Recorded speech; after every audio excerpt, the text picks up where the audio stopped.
Hello. तो देखिए आज का अपना टॉपिक क्या है? इलेक्ट्रिक डाइपोल इन यूनिफॉर्म इलेक्ट्रिक फील्ड। देखिए इससे पहले हमने क्या स्टडी किया? हमने डाइपोल के चलते फील्ड फाइंड किया था और हमने डाइपोल के चलते पोटेंशियल फाइंड किया था। मतलब कि हमने डाइपोल के चलते फील्ड फाइंड किया था, ठीक है ना। लेकिन देखिए ये जो केस क्या है कि इस केस में हमने डाइपोल को किसी और के फील्ड में रखे हैं। मतलब कि अगर हम जनरल लैंग्वेज में बोलें समझाने के लिए, तो पहले हमने मान लो कि मेरे चलते हमने अपने आसपास क्या होगा इफेक्ट हमने वो फाइंड कर लिया। अब हम ये जा रहे हैं पढ़ने कि अगर हम किसी दूसरे के क्षेत्र में जाएं, किसी दूसरे के फील्ड में जाएं, तब मेरे पे क्या इफेक्ट आने वाला है। तो ये अभी मेरे को पढ़ना है। समझ में आया कि मैं फिर से बोलूँ? पहले जो हमने सीखा था वो हमने फाइंड किया था डाइपोल के चलते फील्ड। अब हम लोग ये जा रहे हैं पढ़ने कि अगर हमने डाइपोल को किसी और के फील्ड में, किसी एक्सटर्नल इलेक्ट्रिक फील्ड में रखे हैं, तब मेरे डाइपोल पे क्या क्या इफेक्ट आने वाला है और वो कैसा बिहेव करेगा, हमको वो पढ़ना है। ठीक है ना। तो देखिए हमने जो सबसे पहला केस जो लिया है उसमें हम लोग टॉर्क फाइंड करेंगे कि इस डाइपोल पे कितना टॉर्क लगेगा, हमने अगर उसको एक्सटर्नल इलेक्ट्रिक फील्ड में रखा है। पक्का ना। अब देखिए तो हमने यहाँ पे मैं आपको कुछ अच्छी बातें आपको पहले बता दे रहा हूँ कि देखो क्या है कि टॉपिक देख लो। सबसे पहले क्या है कि इलेक्ट्रिक डाइपोल इन यूनिफॉर्म इलेक्ट्रिक फील्ड, और सबसे पहले हम लोग बात कर रहे हैं टॉर्क के बारे में। टॉर्क क्या होता है सबको पता है। देखो तो हमने यहाँ पे ई, देखो ये जो हमने लिया है ई वेक्टर, ये शो कर रहा है मेरा क्या, ये मेरा शो कर रहा है यूनिफॉर्म इलेक्ट्रिक फील्ड जो कि है आपका पॉजिटिव एक्स एक्सिस में। देखो हमने यहाँ लिखा है कि along positive x axis. P vector क्या है? ये जो डाइपोल फॉर्म किया है उसका डाइपोल मोमेंट है। और थीटा क्या है? Theta is the angle between dipole moment and field, electric field. तो आपको सब यहाँ पे डायग्राम में दिख रहा है। हमने दो चार्ज लिया है, माइनस क्यू प्लस क्यू, उसने डाइपोल फॉर्म किया है और इनके बीच का सेपरेशन 2D है। पक्का। अब देखो तो हमने, मैं फिर से बोल रहा हूँ कि हमने फील्ड लिया है यूनिफॉर्म। मैं बार बार ये क्यों बोल रहा हूँ, इसका मतलब बहुत ही अच्छा मीनिंग है, इसलिए मैं बोल रहा हूँ कि हमने इस केस में फील्ड लिया है यूनिफॉर्म। देखो इसका मीनिंग क्या हुआ। हमने बोला कि देखो consider N electric dipole of dipole moment p vector is placed in an uniform field E vector on dipole net force is zero। देखो ये अभी आया अपना पहला इंपॉर्टेंट बात। इस केस में क्या है, डाइपोल पे नेट फोर्स जीरो है और हमने इसका जो लिखा है रीजन, वो हमने लिखा है कि एज ई इज यूनिफॉर्म। अरे इसका मतलब क्या हुआ?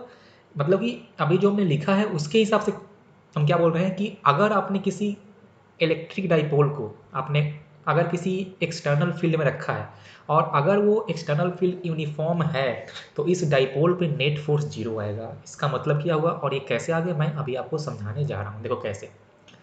देखो तो हमने लिया है कि फील्ड है कहाँ, फील्ड है इन पॉजिटिव एक्स डायरेक्शन। अब मेरे डाइपोल में क्या है, दो पॉइंट चार्ज है, प्लस क्यू और माइनस क्यू। अब देखो हमको पता है कि अगर तुमने किसी चार्ज को एक्सटर्नल फील्ड में रखा है तो उस पर फोर्स लगता है, और जिस तरफ फील्ड होता है पॉजिटिव चार्ज पे फोर्स लगता है उसी तरफ। ओ इसका मतलब क्या कि इस पॉजिटिव चार्ज पे फोर्स कहाँ आएगा, पॉजिटिव चार्ज पे फोर्स कहाँ आएगा, वो आएगा अलोंग पॉजिटिव एक्स एक्सिस। और कितना आएगा, चार्ज इंटू इलेक्ट्रिक फील्ड। कुछ याद आया ना, Q into E. Very good. अब हम अगर बात करें इस नेगेटिव चार्ज पे, तो देखो क्या होता है कि direction of force on the negative charge is opposite to the electric field. मतलब कि इस पे फोर्स लगेगा नेगेटिव डायरेक्शन में, और कितना लगेगा, क्यू इंटू ई ही। क्या सबको मेरी बातें समझ में आई ना? चार्ज का साइन चेंज करने से आपका क्या होगा, फोर्स का डायरेक्शन सिर्फ चेंज करेगा, वैल्यू चेंज नहीं करेगा, वो हमने यहाँ लिखा। अब ध्यान से देखो। अच्छा एक बात, हम लोग ऐसा मानते हैं कि इस केस में तुम्हारा क्या है, ग्रेविटी फोर्स नहीं लग रहा है। चलो ये हम लोग मान के चलते हैं कि ग्रेविटी फोर्स आपका जीरो है, ठीक है ना। तो इस केस में हम लोग मान के चलेंगे कि यहाँ पे मेरा जो डाइपोल है उस पर उसके मास उसके चलते कोई फोर्स नहीं लग रहा है। ये बात इंपॉर्टेंट है, ठीक है। चलो तो ध्यान से देखो तो इसमें क्या है कि इस डाइपोल पे क्यूई फोर्स है पॉजिटिव एक्स में, और क्यूई फोर्स है कहाँ पे, नेगेटिव एक्स में भी। मतलब क्या हो गया, इसमें नेट फोर्स हो गया जीरो। जितना आपका राइट साइड उतना लेफ्ट साइड। तो यही हमने लिखा है कि इसमें नेट फोर्स कितना है, जीरो। अच्छा और तो अब एक सवाल उठता है कि अगर ये फील्ड नॉन यूनिफॉर्म हो जाए तब क्या इस डाइपोल पे नेट फोर्स जीरो होगा? नहीं होगा। अगर ये फील्ड नॉन यूनिफॉर्म हो जाएगा तो फिर इस डाइपोल पे नेट फोर्स जीरो नहीं होगा। क्यों? देखो मैं आपको बताता हूँ। क्योंकि अगर मान लो कि हमने इसको नाम दे दिया है पॉइंट बी और इसको हमने नाम दे दिया है पॉइंट ए। देखो क्या होगा कि अगर फील्ड यूनिफॉर्म है तब क्या है कि जितना फील्ड होगा बी पे उतना ही फील्ड होगा ए पे, मतलब जितना फोर्स लगेगा माइनस वाले चार्ज पे उतना ही फोर्स लगेगा प्लस वाले चार्ज पे, इसलिए ये फोर्स का मैग्नीट्यूड इक्वल था, डायरेक्शन था अपोजिट, इसलिए कैंसिल आउट हो गया। लेकिन अगर आप नॉन यूनिफॉर्म फील्ड लोगे तो फिर क्या होगा कि फील्ड एट बी और फील्ड एट ए हो सकता है कि इक्वल ना हो सकता है, हो सकता है कि इक्वल ना हो, फिर आपका दोनों फोर्स का वैल्यू इक्वल नहीं आएगा तो कैंसिल आउट नहीं होगा। तो ऐसा क्वेश्चन आपका जेई वगैरह में आता है, एकदम बिल्कुल आता है कि अगर आप नॉन यूनिफॉर्म फील्ड लोगे तो क्या वहाँ पे फोर्स जीरो होगा? नहीं, फोर्स जीरो नहीं नहीं होगा। हो भी सकता है लेकिन जीरो हो ऐसा जरूरी नहीं है, लेकिन अगर फील्ड यूनिफॉर्म है तो फोर्स पक्का जीरो होगा, ये जरूरी है। ठीक है, तो देखो यही हमने लिखा था कि एज ई इज यूनिफॉर्म। और देखो इस केस में क्या है कि अगर आपका फील्ड यूनिफॉर्म है तो क्या जीरो है? फोर्स जीरो होगा, लेकिन उस पर टॉर्क नेट जीरो नहीं है, टॉर्क नेट जीरो नहीं है। कैसे? देखो देखो, तो ये जो फोर्स था पॉजिटिव चार्ज पे, क्या होगा कि ये इसको चाहेगा क्या करना? रोटेट करना इन क्लॉकवाइज डायरेक्शन। और ये जो फोर्स था कौन से चार्ज पे? नेगेटिव चार्ज पे, ये भी इसको चाहेगा करना रहा कहाँ रोटेट? एंटी क्लॉकवाइज डायरेक्शन में ही। मतलब कि इन दोनों फोर्स के चलते टॉर्क क्या है? टॉर्क सेम डायरेक्शन में है, मतलब नेट टॉर्क इस पर जीरो नहीं आने वाला है। मतलब कि आपने अगर एक डाइपोल को एक्सटर्नल यूनिफॉर्म फील्ड में रखा है तो उस पर नेट फोर्स जीरो होगा, नेट टॉर्क जीरो नहीं होता है। देखो नेट टॉर्क जीरो होता है फॉर सर्टेन पोजीशन ओनली, लेकिन नेट फोर्स सबके लिए जीरो होगा। पक्का ना?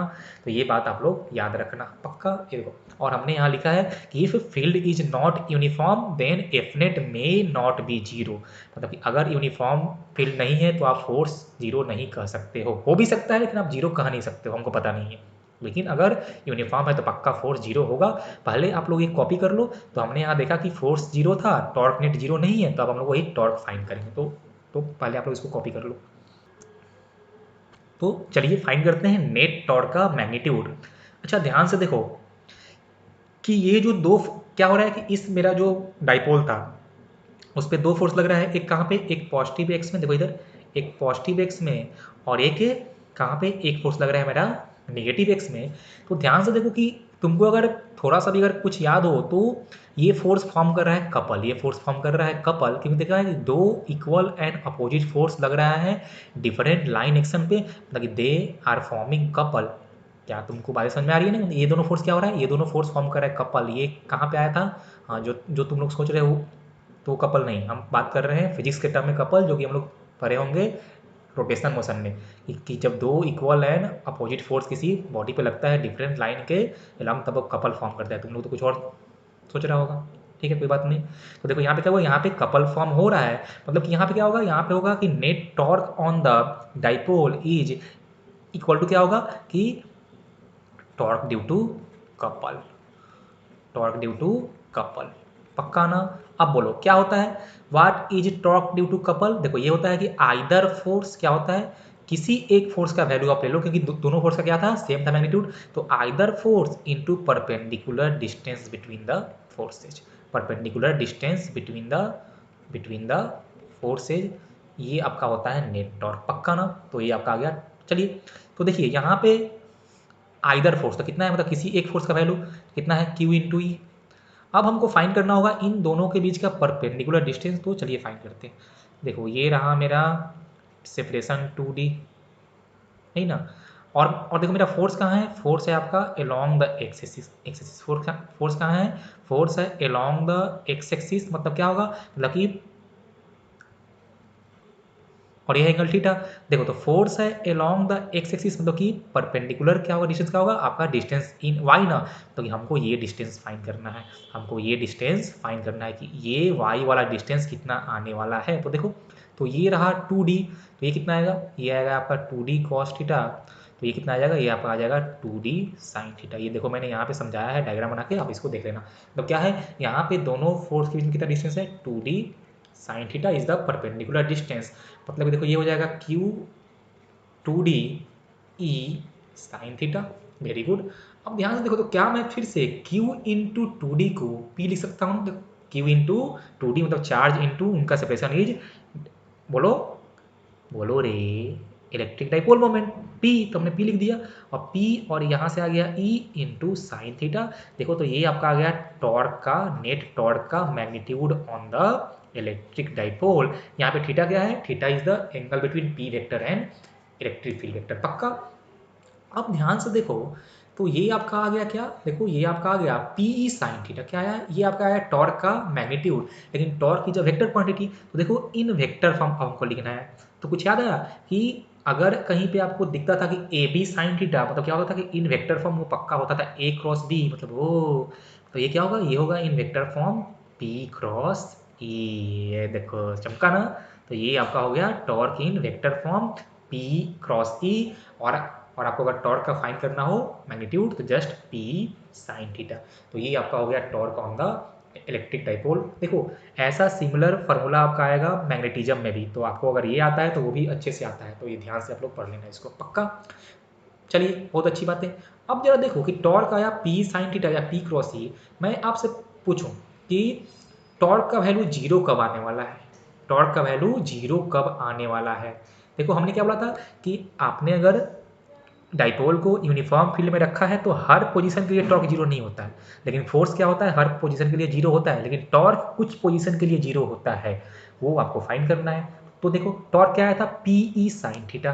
तो मेरे पास डाइपोल है तो पी तो होगा ही, मेरे पास फील्ड है तो ई होगा ही, मतलब कि अगर साइन थीटा का वैल्यू हो जाए जीरो तब क्या हो जाएगा, तब टॉर्क हो जाएगा जीरो। मतलब टॉर्क जीरो तभी होगा जब थीटा इक्वल टू 0 डिग्री या फिर थीटा इक्वल टू 180 डिग्री। देखिए ये है आपका रामबाण।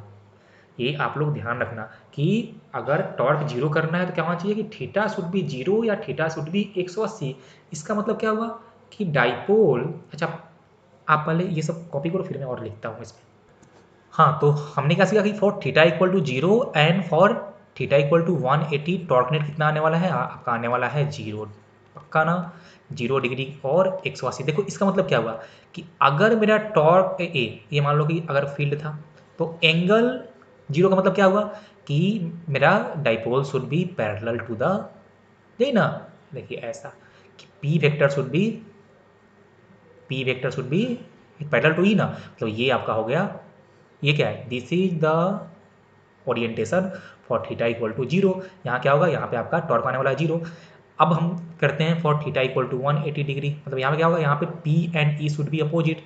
तो अगर इधर ई था तो पी कहाँ आएगा, पी आएगा अलॉन्ग नेगेटिव एक्स, मतलब कि इधर होना चाहिए माइनस चार्ज, यहाँ होना चाहिए प्लस चार्ज, यही ना। तो पी आपका कहाँ आ जाएगा, पी आपका आ जाएगा इस तरफ। देखो तो यहाँ पे कितना है, एंगल 180 है, मतलब कि for these two orientation torque equal to zero. बाकी किसी भी पोजीशन के लिए टॉर्क क्या होगा, जीरो नहीं होगा। तो ये आप लोग जल्दी से इसको लिखो, ये आप यहाँ लिख लेना।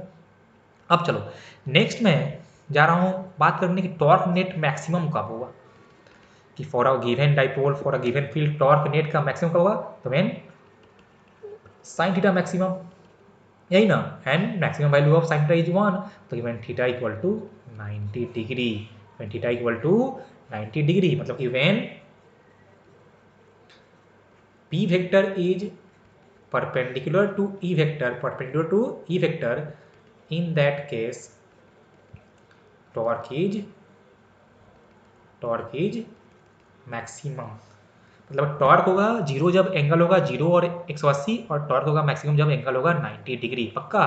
तो देखो मैं इसके लिए यहाँ बना रहा हूँ ओरिएंटेशन। तो ये रहा आपका इलेक्ट्रिक फील्ड, तो चार्ज का कुछ ऐसा आ जाएगा, पॉजिटिव चार्ज, ये माइनस चार्ज, और पी वेक्टर होना चाहिए आपका परपेंडिकुलर। तो यहाँ पे क्या है, यहाँ पे P vector is perpendicular to the E vector, मतलब यहाँ पे आपका टॉर्क होगा मैक्सिमम। और देखो ऐसा ही भी आप कर सकते हो कि ई वेक्टर और आपका पी वेक्टर आपका यहाँ भी आ सकता है ना, नीचे भी आ सकता है। तो यहाँ लेंगे माइनस चार्ज, यहाँ लेंगे प्लस चार्ज, पक्का। जल्दी से सब लोग इसको कर लो कॉपी, ये आपका नोट्स पॉइंट था, फिर मैं आगे बढ़ता हूँ। चलिए तो यहाँ पे हमने एक लिया है एग्जाम्पल, चलो सब लोग जल्दी से क्वेश्चन को पढ़ो। क्वेश्चन है कि a sample of HCl gas. अब कितना लोग तो ये सोच रहा हो कि इधर एक केमिस्ट्री का क्वेश्चन कहाँ से आ गया भाई। तो देखो यहाँ पे बस वो नाम दिया है गैस का, यहाँ पे तुमको पढ़ना डाइपोल ही है, चाप मत लो, क्योंकि HCl क्या होता है, HCl जब पोलर कोवैलेंट मॉलिक्यूल, तो वहाँ पे सेपरेशन ऑफ चार्ज होता है ना, तो वहाँ पे डाइपोल फॉर्म होता है, तो इसलिए बस वहाँ नाम दिया है। तो घबराने की जरूरत नहीं है, मैं केमिस्ट्री नहीं पढ़ा रहा हूँ, ठीक है। तो बस तुम लोग क्वेश्चन पढ़ो ध्यान से कि a sample of HCl gas is placed in an external field of 2.5 into 10⁴ newton per coulomb. मतलब ये हमको दिया है इलेक्ट्रिक फील्ड का मैग्नीट्यूड, तो इसको लिख लो 2.5 into 10⁴ newton per coulomb. Very good, फिर पढ़ते हैं आगे। The dipole moment of each HCl molecule is 3.4 into 10⁻³ coulomb metre. मतलब क्या, ये हमको दिया है डाइपोल मोमेंट का मैग्नीट्यूड कितना, तो 3.4 इंटू 10⁻³ कूलम मीटर। देखो तो P पता है मेरे को E पता है। देखो पूछा क्या है, पूछा मेरे से कि find the maximum torque that can act on molecule. मतलब कि अगर HCl मॉलिक्यूल इस फील्ड में रखे हैं तो उससे मैक्सिमम टॉर्क क्या हो सकता है, और हमको P का वैल्यू पता है। अब देखो जरा ध्यान से कि हमको P दिया है, E दिया है और पूछा है मैक्सिमम टॉर्क, तो हमने जस्ट अभी सीखा है क्या कि torque will be maximum when theta equal to 90 degree. बस हो गया, कर लो। तो torque maximum is P sine 90, मतलब जस्ट क्या हो जाएगा P इंटू ई। बस अब इसका कर दो पुट वैल्यू, तो देखो P कितना है 3.4 इंटू 10⁻³ सॉरी ये आपका 30 हो जाएगा, और इंटू इंटू ई कितना है बोलो, ई 2.5 इंटू 10⁴। बस अब इसको सॉल्व कर लो, तो देखो आपका आंसर आ जाएगा 8.5 इंटू 10⁻26। और टॉर्क का यूनिट तो तुम लोग को पता है ना, अरे बोलो क्या होगा, न्यूटन इंटू मीटर। हाँ ये होता है टॉर्क का यूनिट। तो ये आपका आ गया maximum torque is 8.5 into 10⁻26 newton metre. अरे बोलो सब लोग कर लोगे ना, वेरी गुड। तो ये आपका हो गया, हमने एकदम ये जस्ट सिंपल क्वेश्चन दिया था। अब जा रहे हैं एक नेक्स्ट क्वेश्चन करने, थोड़ा सा लेवल वाला, थोड़ा सा लिटिल बिट। चलो तो ये पहले आप लोग कॉपी करो। देखो तो ये है अपना नेक्स्ट क्वेश्चन, ठीक है, सब लोग इसको एक बार रीड करो। तो क्वेश्चन है कि if a dipole is displaced from its mean position by very small angle theta, ठीक है ना। अच्छा फ्रॉम इट्स मेन पोजीशन दो बार हो गया है क्या, अच्छा तो if a dipole is displaced from its mean position, तो इसको काट दो। If a dipole is displaced from its mean position by very small angle theta then so that oscillation will be SHM। अच्छा इसका मतलब क्या हुआ SHM का, सुन के किसी को, हाँ सिंपल हार्मोनिक मोशन, ठीक है ना। SHM मतलब simple harmonic motion and find its time period.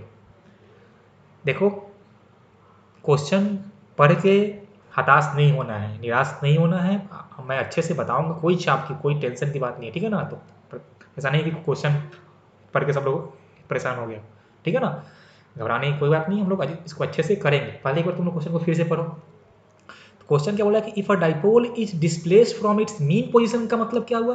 देखो इस मीन पोजीशन का मतलब क्या हुआ कि उस पहले डाइपोल और फील्ड के बीच में एंगल था 0 डिग्री। कितना था एंगल, 0 डिग्री। अब क्या किया कि हमने उसको उसके मीन पोजीशन से डिस्प्लेस किया है, और जो मीन पोजीशन से क्या है उसका, जो मीन पोजीशन से उसका बोलिए क्या है, जो एंगुलर शिफ्टिंग जो थीटा है, या आप इसको बोलते हो एंगुलर डिस्प्लेसमेंट, वो हमने माना है कि थीटा इज वेरी स्मॉल।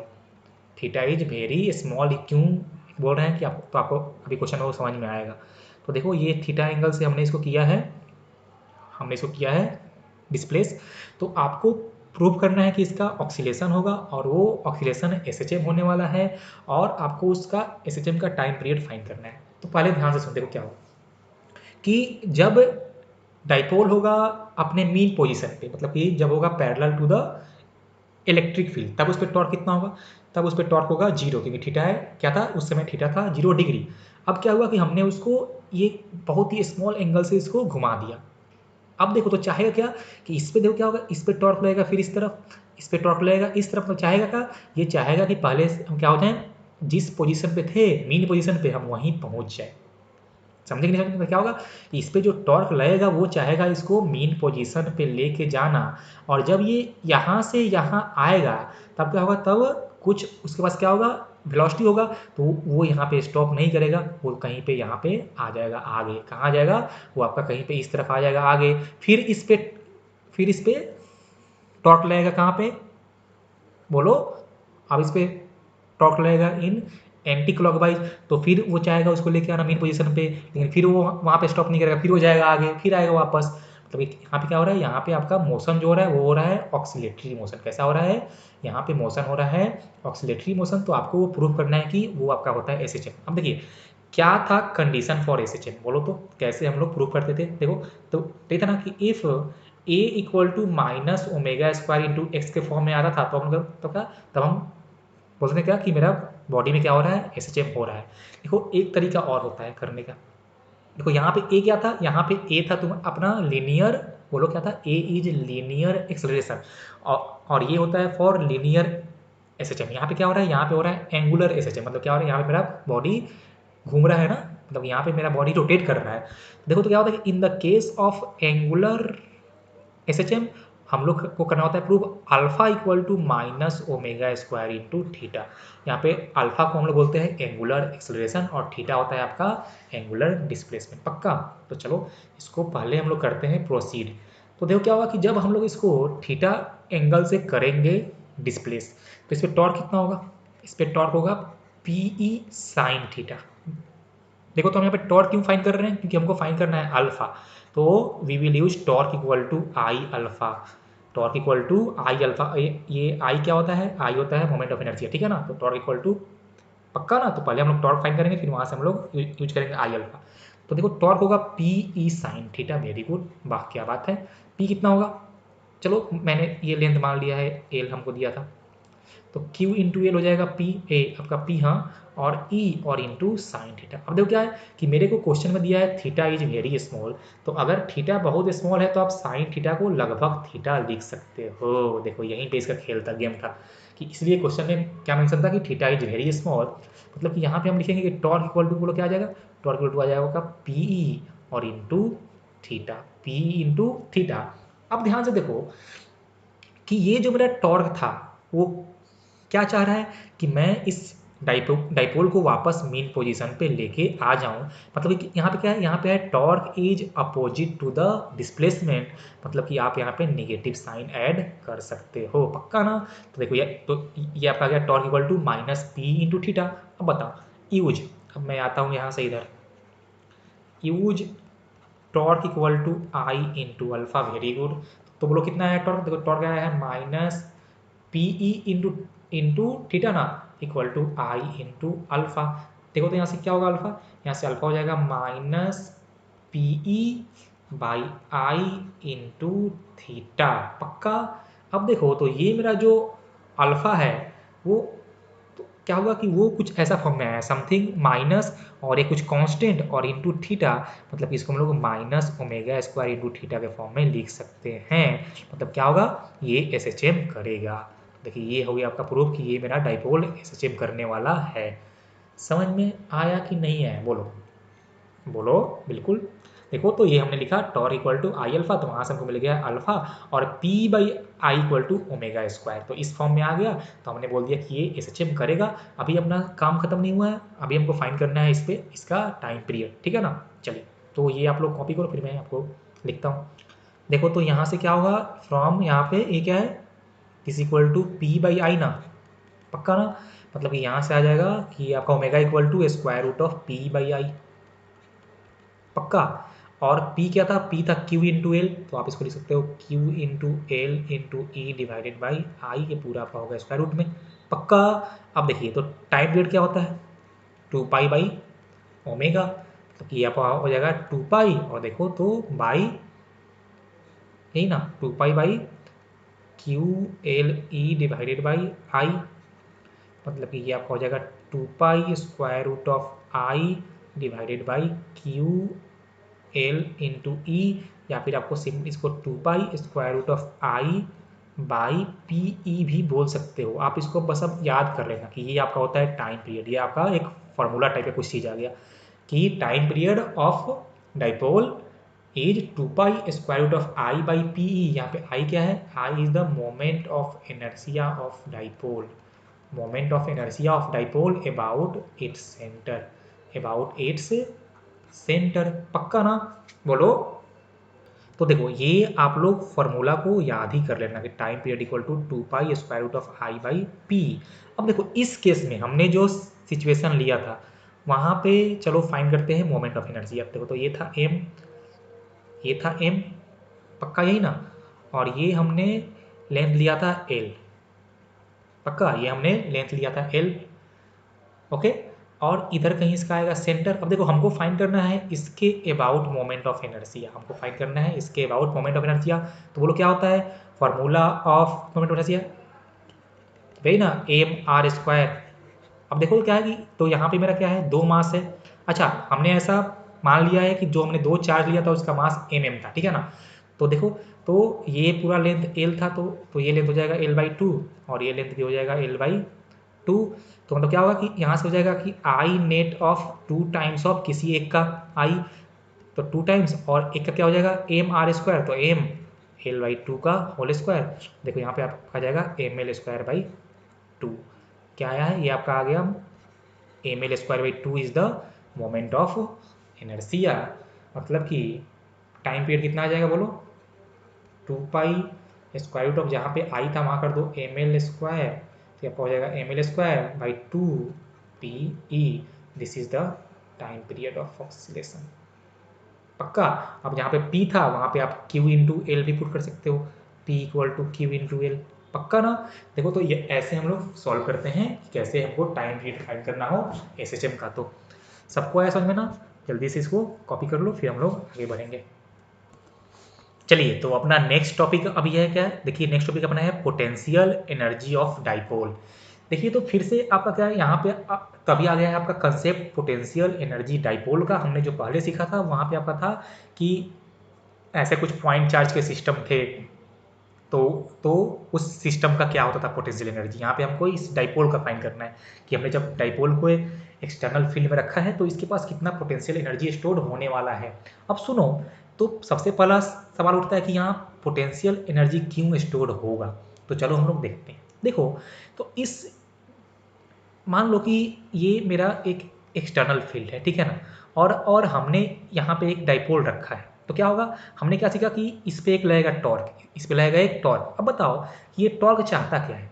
ये टॉर्क चाहता है क्या कि मेरा जो डाइपोल है वो कहाँ जाए, वो आ जाए parallel to the electric field. कहाँ आ जाए, ये टॉर्क क्या चाहता है, ये टॉर्क हमेशा चाहता है कि हम इसको कहाँ लेके चले आए, हम इस डाइपोल को लेके चले आए parallel to the electric field.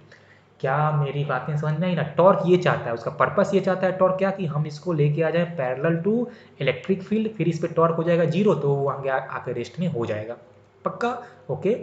इसका मतलब क्या कि टॉर्क चाहता है कि हम इसको लेके आ जाएं पैरेलल टू इलेक्ट्रिक फील्ड, लेकिन हम चाहते हैं कि नहीं, हम तुमको पैरेलल टू फील्ड नहीं रहने देंगे, हम तुमको यहाँ कहीं घुमा देंगे। ये हम चाहते हैं। हम क्या चाहते हैं कि हमने बोला कि इस डाइपोल को हम पैरेलल नहीं रहने देंगे, हम तुमको घुमा के फील्ड से एंगल थीटा कर देंगे। अब बताओ कि अगर मेरे को इसको घुमाना है, अगर हमको इसको घुमाना है एंगल थीटा से, मतलब क्या कि मेरे को कुछ वर्क करना होगा, मेरे को कुछ वर्क करना होगा against the electric torque, against the electric torque. क्योंकि वो क्या था कि इस फील्ड के चलते जो टॉर्क लग रहा था वो चाहता है कि हम इसको कहाँ रखें, हम इसको रखें पैरेलल टू फील्ड, लेकिन हम चाहते हैं कि नहीं, हम तुमको पैरेलल नहीं रहने देंगे, हम तुमको घुमाएंगे। तो मेरे को कुछ वर्क डन करना पड़ेगा अगेंस्ट द इलेक्ट्रिक टॉर्क, और वो जो हम लोग वर्क डन करेंगे ना, वही इसके पोटेंशियल एनर्जी के फॉर्म में एग्जिस्ट करता है, जो कि हम लोग पहले सीख चुके हैं।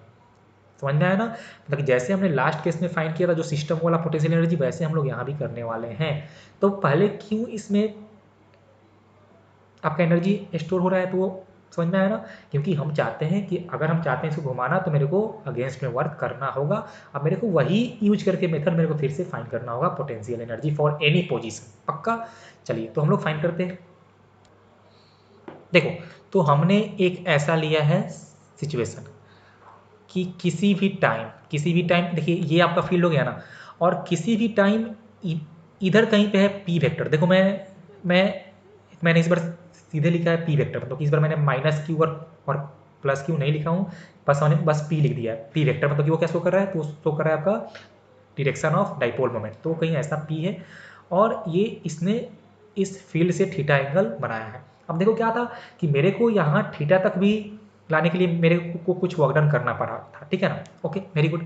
अब देखो तो क्या होगा कि जब ये ऐसा मैंने जब पी वेक्टर जब इस फील्ड से थीटा एंगल बनाया था, इस समय कितना था टॉर्क उस पर, इस समय टॉर्क था पी ई साइन थीटा। पक्का ना। बोलो देखो, अगर मेरे को पोटेंशियल एनर्जी फॉर्म करना है तो हमेशा हम लोग क्या यूज करते हैं, देखो यही ना कि work done by external forces plus change in P, या फिर work done by conservative force equal to minus delta U. यही ना, मतलब कि हम लोग पहले फाइंड करते हैं वर्क डन और फिर ये करते हैं यूज। मतलब यहाँ भी हमको वर्क डन फाइंड करना पड़ेगा। अब देखो क्या था कि जो लास्ट केस हमने जहाँ सीखा था क्या था, वहाँ पे हमने फोर्स था लिखा था। तो अब क्या होता है कि आपको अगर जब भी फाइंड करना होता है work done due to force, तो क्या होता है ना, कि एफ डी आर का, नहीं ना, एफ डॉट डी आर का इंटीग्रेशन। लेकिन देखो यहाँ पे क्या है, यहाँ पे है टॉर्क, यहाँ पे क्या है, तो मतलब यहाँ पे जो आपका आएगा वर्क डन वो कितना आएगा, हाँ तो वो आपका आएगा टाउ डॉट डी थीटा। देखो जहाँ पे फोर्स था वहाँ हम लिखेंगे टॉर्क, और जहाँ पे डी आर था वहाँ वहाँ हम लिखेंगे डी थीटा। मतलब कि इस केस में हम लोग वर्क डन फाइंड करने के लिए हम लोग ये फॉर्मूला यूज करने जा रहे हैं। पक्का? ओके। तो ये मेरा आया टॉर्क फॉर कि जब एंगल होगा थीटा। अब बताओ कि क्या ये टॉर्क कांस्टेंट है? नहीं, ये टॉर्क मेरा क्या है, वेरिएबल है। जैसे जैसे एंगल चेंज करेगा वैसे वैसे मेरा टॉर्क चेंज करेगा। तो जब भी क्या आता है, फोर्स आता है वेरिएबल, तो हम लोग फाइंड करते हैं कि एक छोटा सा for a very small displacement हमने कितना वर्क डन किया होगा। मतलब कि हम मानेंगे इसको कि जब ये पहले एंगल ऐसा कुछ थीटा था, तो इसको डी थीटा एंगल से डिस्प्लेस करने के लिए, बहुत ही छोटा एंगल डी थीटा से करने के लिए डिस्प्लेस हमने कितना वर्क डन किया हो, तो क्या होगा, देखो टू डिस्प्लेस, चाहे ऐसे लिखो, to rotate the dipole by very small angle D theta work done. अच्छा देखो ये टॉर्क क्या है, देखो ये है टॉर्क, क्या है ये टॉर्क है जो क्या होगा डाइपोल पे ड्यू टू फील्ड ना, तो ये है torque due to electric field. पक्का? तो मतलब यहाँ से मेरा आएगा स्मॉल, बोलो small it work done by कौन सा टॉर्क आपका, यहाँ से आएगा small work done by electric torque, और वो कितना आएगा, वो आपका आ जाएगा टाउ डॉट डी थीटा। तो देखो कितना आएगा, P sine theta into D theta.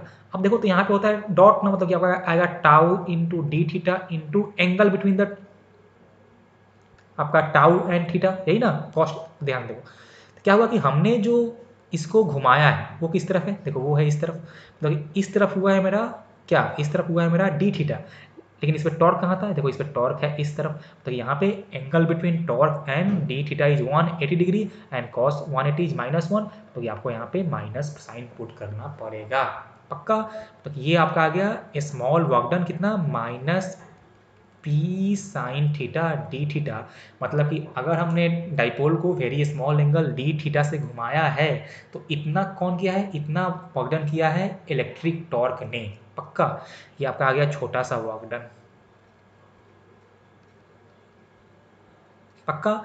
अब हमको क्या फाइंड करना है, अब हमको फाइंड करना है कि अगर हमने इस डाइपोल को एंगल थीटा 1 से थीटा 2 तक घुमाया तब कितना वर्क डन किया, है ना।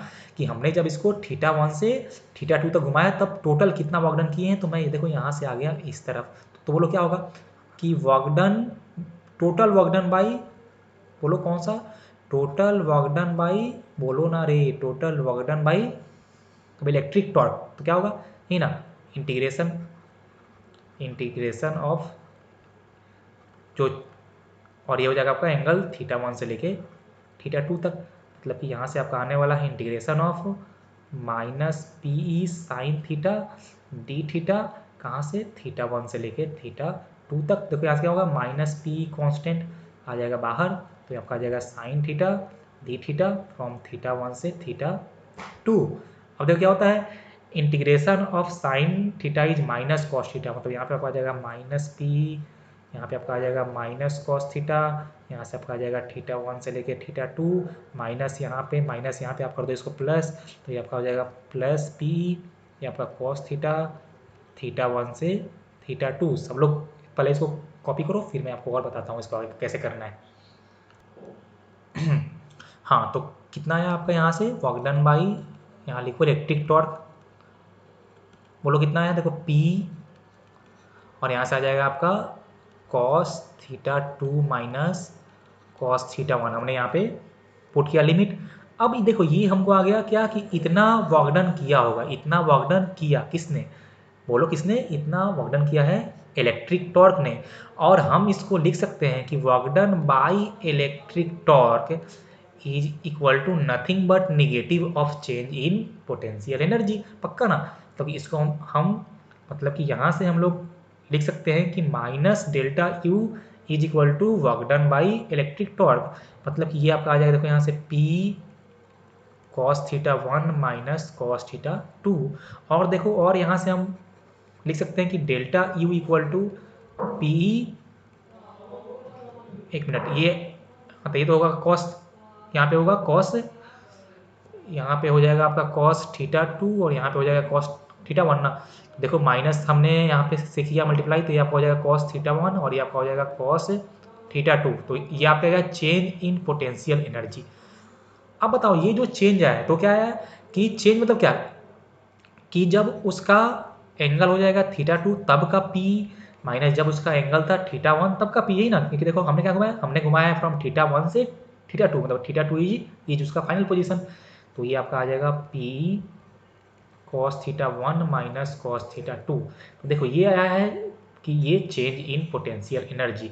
अब हमको फाइंड करना है किसी पोजीशन के लिए पोटेंशियल एनर्जी। तो क्या होगा, हम लोग मानेंगे एक पोजीशन को हम लोग मानते हैं रेफरेंस। सबको याद है ना कि जब भी मेरे को ऐसा पोटेंशियल, क्या हमको जब भी ऐसा फाइंड करना होता है पोटेंशियल एनर्जी किसी पोजीशन के लिए, तो हम लोग क्या होता है हमेशा किसी एक पॉइंट को हम लोग मानते हैं रेफरेंस।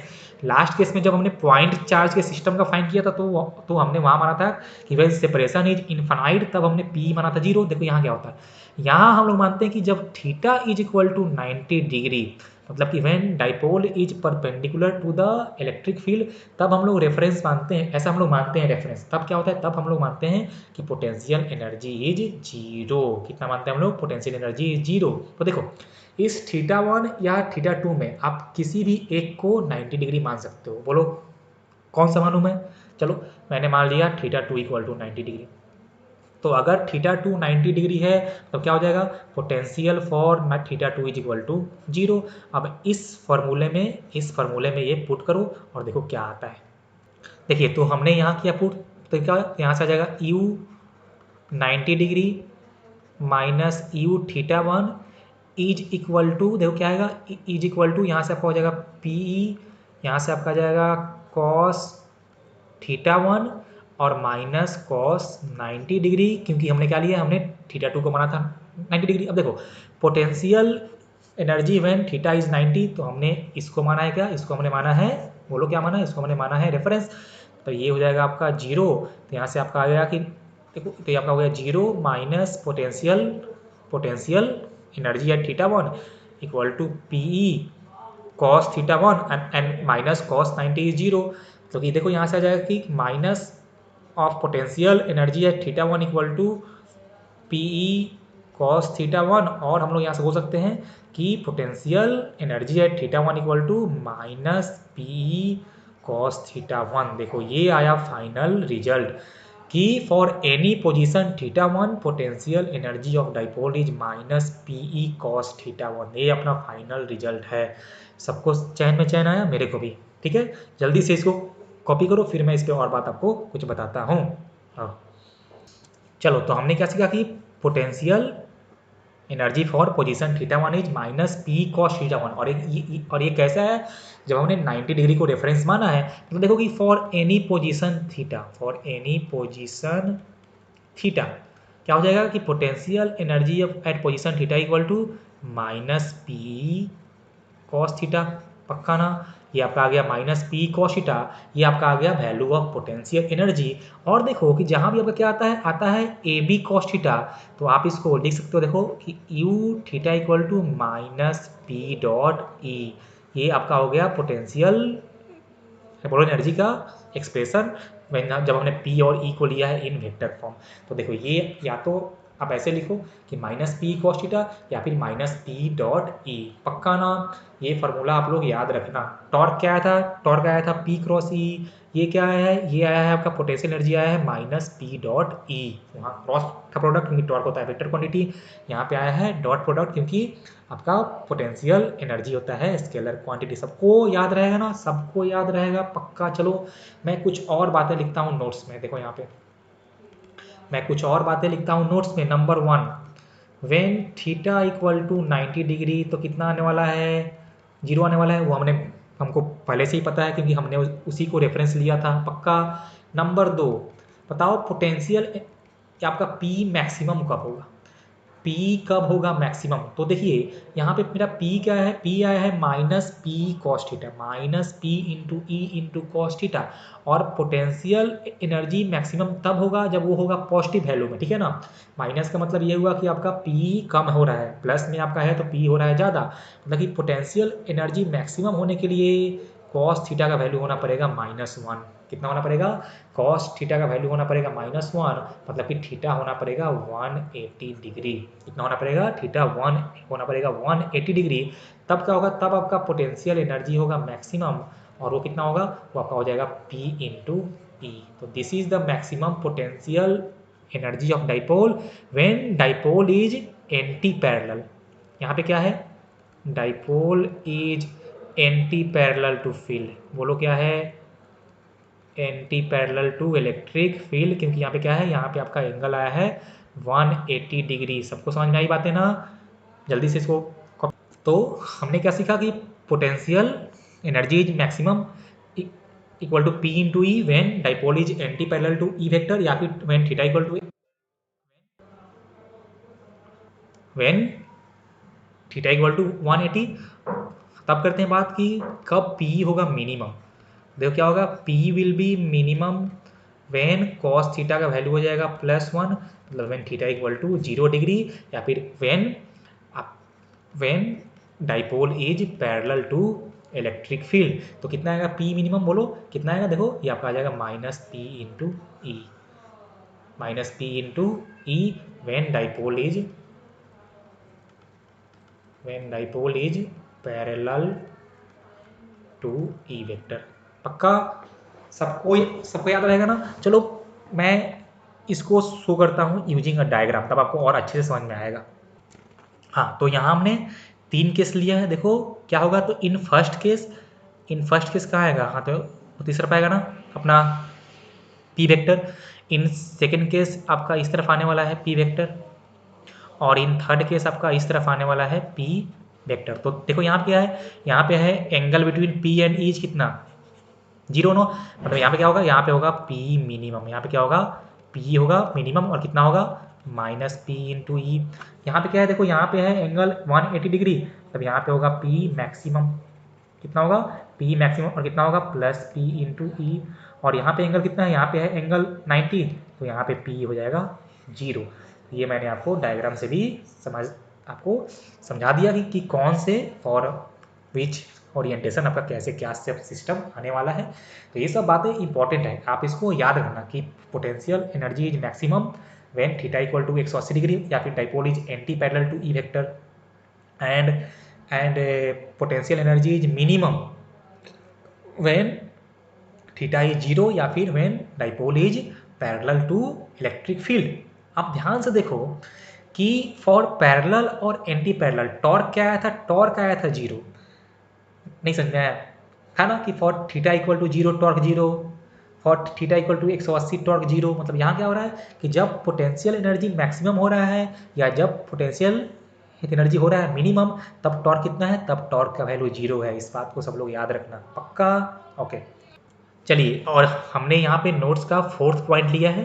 देखिए तो क्या हमने क्या सीखा कि फॉर एनी पोजीशन यू कितना होगा, -PE cos थीटा, ठीक है ना। अब मान लीजिए कि हमने डाइपोल को θ1 से θ2 तक रोटेट किया है, तब क्या होगा, तब उसमें क्या होगा कि अगर उसका चेंज किया है एंगुलर पोजीशन, तो उसका चेंज करेगा पोटेंशियल एनर्जी, मतलब कि हम लोग उस प्रोसेस में कुछ वर्क डन करेंगे। तो हमने वही लिखा है, देखो तो हमने लिखा है कि if dipole is rotated from θ1 to θ2 then change in potential energy, मतलब कि हम बात करते हैं इलेक्ट्रोस्टैटिक पोटेंशियल एनर्जी का, इसमें बात करेंगे। तो देखो, तो हम लिखा डेल्टा यू, तो क्या होगा कि potential energy when position is θ2 minus potential energy is when position is θ1। तो देखो हमने यहाँ लिखा कि -P cos θ2 minus P of cos θ1। तो यहाँ से तो क्या है, यहाँ से आएगा P common, cos θ1 minus cos θ2। मतलब कि आपने अगर डाइपोल को θ1 से θ2 तक रोटेट कराया है, तो इतना आपका क्या होगा, इतना आपका होगा चेंज इन पोटेंशियल एनर्जी। आप इसको याद कर लेना, कितना होगा P cos θ1 माइनस cos θ2। अब मान लो आपसे अगर पूछा कि what is work done by external force, तो क्या होता है, तो ये था ना कि चेंज इन पी। देखो तो हमने वो पहले से ही फाइंड कर लिया है, तो पी cos θ1 माइनस cos θ2। हो गया पक्का। अब मान लो क्वेश्चन सेट करने वाला और खुश हो जाए, तब क्या पूछेगा?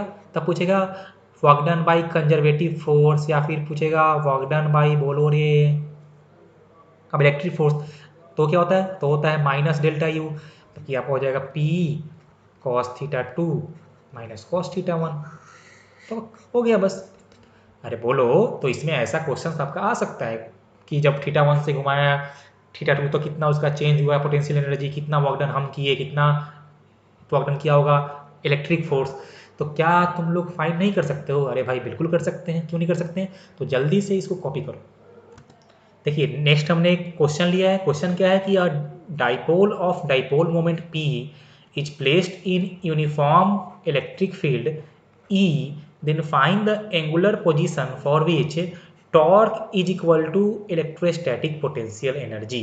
मतलब कि हमको ऐसा एंगल फाइंड करना है थीटा फॉर विच जितना टॉर्क हो जाए उतना ही हो जाए electrostatic potential energy of the dipole. इसका कहने का मतलब क्या हुआ कि for that angle P sine theta will be equal to minus P cos theta, यही ना? बस हो गया। देखो कितना सिंपल है। तो पी से पी कैंसल आउट, देखो तो यहाँ से क्या आएगा? यहाँ से आ जाएगा tan theta equal to minus one. कितना आएगा?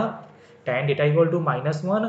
तो यहाँ से थीटा आने वाला है 135 डिग्री। अरे बोलो रे, सबको समझ में आया ना? हाँ, तो इस टाइप का बेसिक बेसिक क्वेश्चन इस पे आते रहता है, और ऐसा तुम्हारा क्वेश्चन आ सकता है, तो इसमें कोई तुमको तकलीफ है नहीं। पक्का कर लोगे सब लोग ना? जल्दी से इसको कॉपी करो। देखिए नेक्स्ट अपना टॉपिक है इस डाइपोल का लास्ट ये टॉपिक है जिसमें हम लोग करेंगे डिस्कस, और उसका नाम है equilibrium of electric dipole. Topic क्या है? Equilibrium of electric dipole. देखिए ये अच्छा इंटरेस्टिंग टॉपिक है, यहाँ से आपको कुछ सीखने को मिलेगा। देखो तो हमको पता है कि फॉर क्या बोलिए, फॉर इक्विलिब्रियम मेरे डाइपोल पे नेट टॉर्क भी होना चाहिए जीरो, और नेट उस पर फोर्स भी होना चाहिए जीरो। तभी हम क्या बोलेंगे कि मेरा क्या है, मेरा डाइपोल इक्विलिब्रियम में है। आप जब भी किसी भी आप अगर बॉडी के पे का बात करते हो कि वो किस में है, that body is in equilibrium, मतलब उस पर नेट फोर्स जीरो है और नेट टॉर्क भी जीरो है। तो आपको यहाँ भी नेट टॉर्क और नेट फोर्स जीरो करना होगा। अब देखिए हमने जो नेक्स्ट पॉइंट लिखा है, as we know if dipole is placed in uniform electric field then F net is always zero। जो हमको पता है कि आपने अगर डाइपोल को यूनिफॉर्म फील्ड में रखा है तो क्या होगा, उस पर नेट फोर्स हमेशा जीरो था। मतलब कि अब उसको अगर आपको करना है किसमें, इक्विलिब्रियम में करना है, तो उस पर टॉर्क भी जीरो होना पड़ेगा। And torque is zero only for two position, and torque net is zero only for two position, theta equal to 0 degree and theta equal to 180 degree.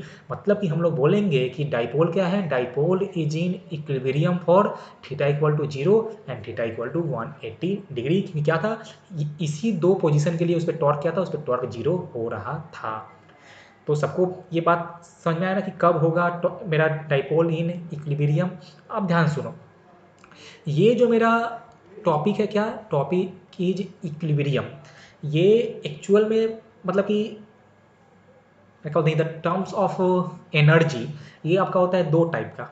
देखो हमने बोला कि नेट फोर्स जीरो होगा और net torque zero होगा। Net force और net torque zero होने का मतलब ये नहीं होता है कि उस पर नेट आपका एनर्जी जीरो होने वाला है, नहीं, ये आप कभी नहीं होता है। ठीक है ना? तो मतलब कि अगर उस पर नेट टॉर्क जीरो है या नेट फोर्स जीरो है, तभी भी उसमें क्या हो सकता है, मेरे डाइपोल में पोटेंशियल एनर्जी हो सकता है।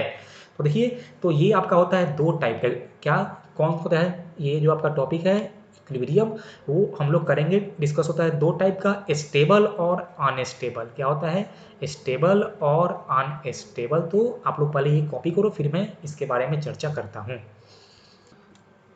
देखिए तो तब हम लोग करते हैं चर्चा on stable and unstable equilibrium. देखो तो यहाँ पे टर्म क्या आ रहा है, यहाँ पे टर्म आ रहा है इक्विलिब्रियम। इसका मतलब क्या कि उस पर नेट फोर्स होना चाहिए जीरो और नेट टॉर्क भी होना चाहिए जीरो।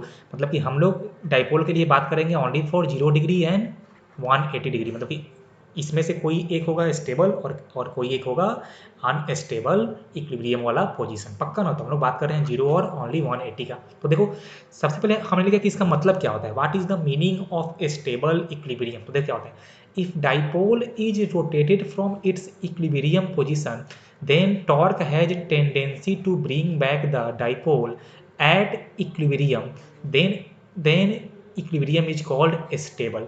देखो इसका मतलब क्या हुआ, इसका मतलब ये हुआ ना कि जैसे मान लो कि ये रहा मेरा इलेक्ट्रिक फील्ड, ठीक है ना। और मान लो कि पहले मेरा क्या था, पहले था डाइपोल पैरेलल टू फील्ड। तो देखो यहाँ पे क्या है, यहाँ पे एंगल है 0 डिग्री, तो यहाँ पे क्या होगा, यहाँ पे टॉर्क भी 0 है और फोर्स भी 0 है। मतलब ये क्या है, ये है पोजीशन ऑफ इक्विलिब्रियम। लेकिन क्या ये पोजीशन ऑफ स्टेबल है कि नहीं, हमको वो चेक करना है, ठीक है ना। तो देखो मेरा मीनिंग क्या हुआ कि अगर मान लो कि ये क्या था कि जब एंगल था 0 तब क्या था, तब मेरा डाइपोल था इन स्टेबल इक्विलिब्रियम।